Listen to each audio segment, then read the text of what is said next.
Okay, so when I hear about the word gender and sexuality, when we say gender, we define gender, it's actually a social construct. And when we say sexuality, it's actually assigned sex at birth.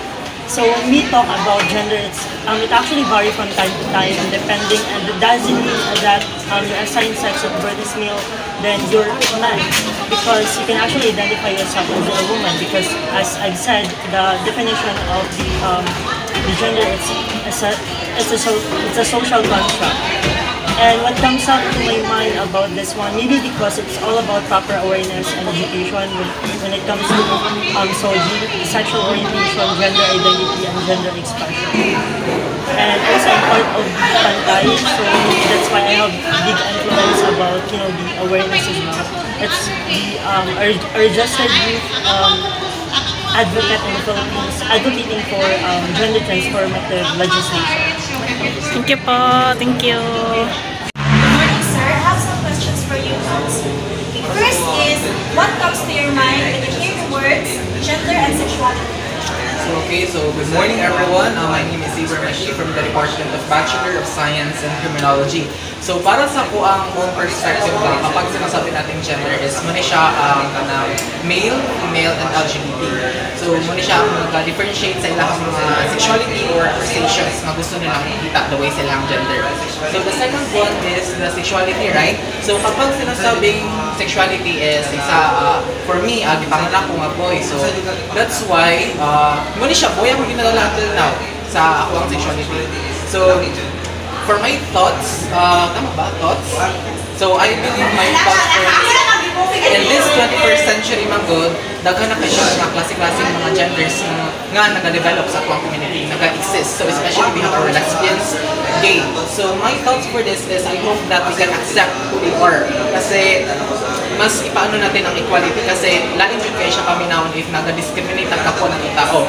So especially I have my advocacy in life that my advocacy in life is no to discrimination, because no matters what your gender nor identity, you must be accepted, not just tolerated. Thank you. Good morning, ma'am. I have some questions for you to answer. And first is, what can you think when you hear those words, gender and sexuality?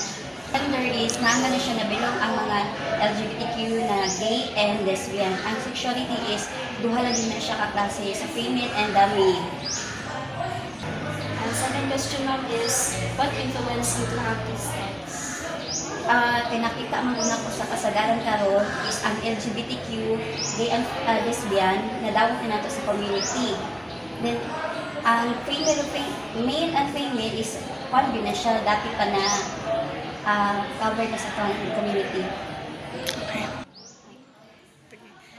Thank you, Te. Sir, I have some questions for you to answer. First is, what comes to your mind when you hear the words gender and sexuality? So para sa ko gender kay kung unsa imo ang pag-express imong sarili ba, if imo unsa imong passion, for example imong appearance kay is lalaki, tapos pero imo kanang expression or passion nimo is opposite sa imo physical appearance, like imo lalaki ka niya, opposite imo passion or kanang expression nimo mababae. So mo na siya gender para sa ko. Tapos ang sexuality is kung sa liga ipanganak ba, para sa ko ang sexuality is duha lang ka buok, lalaki o babae. So sa liga ipanganak ko babae maka lalaki. Sexuality. Second question is, what influenced you to have these thoughts? So ko influence ko ating thoughts base na po sa ako makita sa pakaribot, like karon kay visible naman yung sa ito ang mga LGBT. O na makita sila dira na po na differentiate nga dahil dito ang sexuality o sa gender. Dili ko na po sila na kuhan mga judge na ilang kuhan. Dili man dyan na sila ilang masalas. Thank you, sir. Sir, I have some questions for you. The first question is, what comes to your mind Ang pag-idea ko sa gender is moto pag-iba na duha ka klase ng gender is moto male and female. So, maunat babae at lalaki, di ba? As sexuality is motong ari na to, di ba, sa lalaki, sa babae mo to, di ba? Yung feeling sa katawan na to. What influenced you to have these thoughts? What influenced you to have these thoughts? Siyempre is nag-study man taan na about sa simula elementary hanggang sa college. Siyempre may study mo ng gender about sa yourself. Siyempre alam na ito ang sarili na ito na lalaki mo, babae mo.